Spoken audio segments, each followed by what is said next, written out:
Hey guys, welcome back to the Luna Wolf Woods of Wisdom, and I am back with another vlog response to Ben's challenge on tarot temptations. I believe that was the hashtag. I will put the link to his vlog in the description along with the hashtag. And so his challenge was what is it that tempts you to buy a deck? So, personally, I like both tarot and oracles, so I don't just strictly stick with tarot or oracle. I do both because I think they both complement each other. Um, when it comes to buying a deck, I don't just stick with one particular artist or author because I want to have a variety of different types of decks with different types of artwork that will appeal to many different people with different tastes. So therefore I like to mix it up. I like to explore different artists and different authors. um, One thing I will say though, like I have both light decks, I have dark decks, I've got a big mix. One thing I don't particularly care for is tarot decks that have a comic book kind of art style. Doesn't really appeal to me very much. I do have a few of those, but on the whole, I tend to stay away from the comic book art style. Um, I think the only exception to that would be the Teen Witch Tarot, which I've already done a reveal on, so you can go and check that out. I do really like the art style on that one. But just generally speaking, I tend to prefer more realistic art style. Uh, I don't mind collage as long as the collage is very well done and it's very subtle that it's not obvious that it's a collage, basically. But if I had to choose between a collage art style and you know, a more, I guess, painted type of art style, I would prefer a painted type of art. I mean, I love the art on this deck. This is the Runic Tarot. Um, so, you know, not all the decks have to look like this, but just to give you something to look at as I'm talking, this is an art style that I do appreciate. Um, I like decks that have a good cardstock quality. So I prefer my decks on the thicker side, but I still like some flexibility. So like this particular deck is a good flexibility.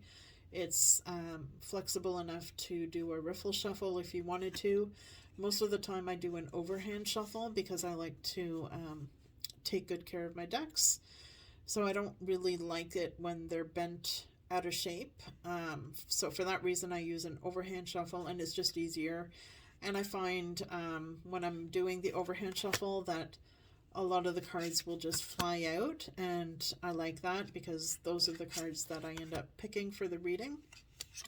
So like for example, when I do the pick 3 readings on my channel, I've already picked the cards, but I have shuffled them beforehand, and whichever card flies out, those are the ones I picked. So for that reason, I find that the cards that have the glossy finish, like this one here, this deck here is glossy, so it means the cards are really going to fly out, and it's going to be much easier to shuffle. So personally, I like that. I know that some people prefer a matte cardstock. I don't really like the matte cardstock, but I agree it does feel nicer to the touch. But it can be more difficult to shuffle the matte cardstock. What else? So I like cards that are reversible. So like for example, this is reversible.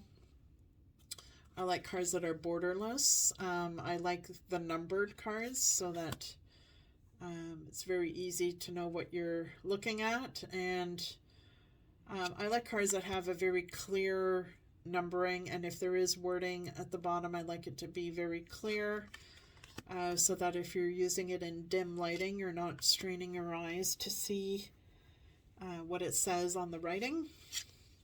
especially as we get older, which we all do. We start losing our eyesight, and so I'm no different. So I also like cards or decks that give you an opportunity to learn something. So, I've done many reveals of those types of decks on my channel where, like for example, let's say the deck is based on an ocean theme, um, with ocean animals. It gives you an opportunity to learn about those ocean animals and facts that perhaps you didn't know before. So I like those types of decks. I also like decks that have their own system to them. So, like for example, this is the Runic Tarot, so it's based on on the runes, on the runic system. So it gives you an opportunity to learn about runes, and so I like that. I like cards that um, can be used in a spiritual way for meditation purposes.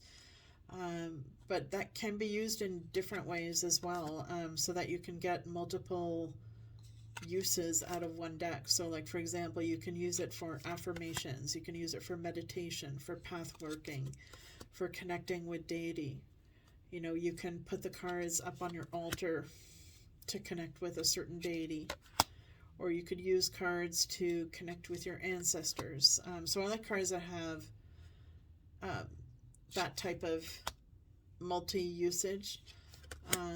What else? I love cards that have good packaging, is a must. So I love the sturdy magnetic boxes with the ribbons included to make it easy to get the cards out. And the guidebook is very important to me. I love a deck that has a really good guidebook where you're learning something about the system that the deck uses, or that you're learning new things about the theme of the deck, whatever it is. And I like decks that you can really kind of get lost in, like where they have scenes that really take you into another world, where you can create a story out of it, or your imagination just goes right into the card and you get lost in it, and you can really connect with it that way. So what else can I say? I like cards that have color, a variety of color in the cards. I like cards that have a unique, fresh approach. So the Rider-Waite-Smith system is good, but I also like decks that have a fresh take on it, so that you don't get too bored of using the Rider-Waite-Smith.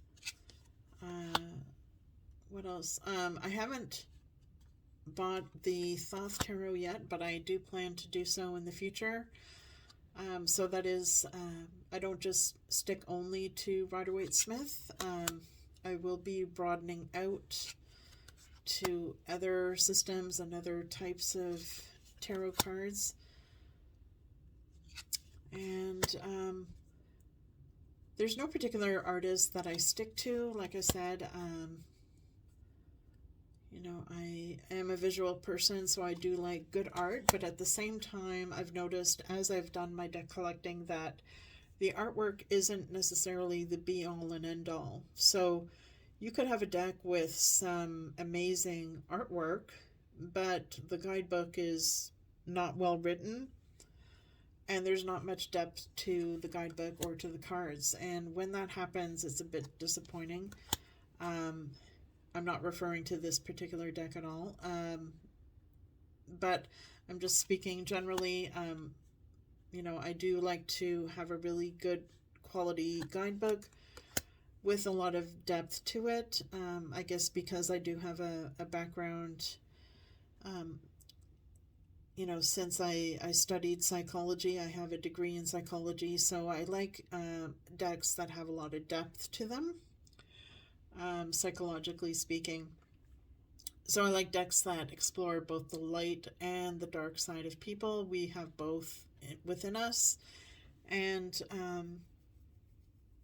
if we suppress one or the other, I think it's unhealthy.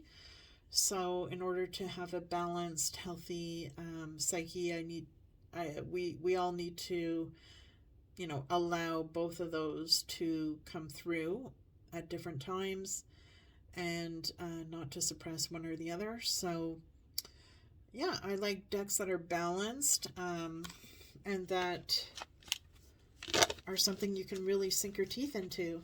So those are my thoughts on what tempts me. Hopefully I won't get tempted too many times in 2022, because I've already decided to ease off on my deck collecting this year, because there's a lot of other things I need to put my money towards. However, I have no regrets. I'm happy with the tarot decks that I've purchased so far, and I'm really glad to have them. And so the reason I'm backing off with the deck collecting is just because I want to be able to bond with the decks that I have purchased, instead of spending so much time on collecting decks. I need to focus more on bonding with the ones that I do have.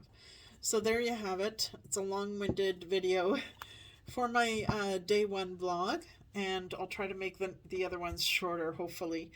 So anyways, take care, everyone. Hope everyone is staying healthy and happy and safe, and I will see you in the next video.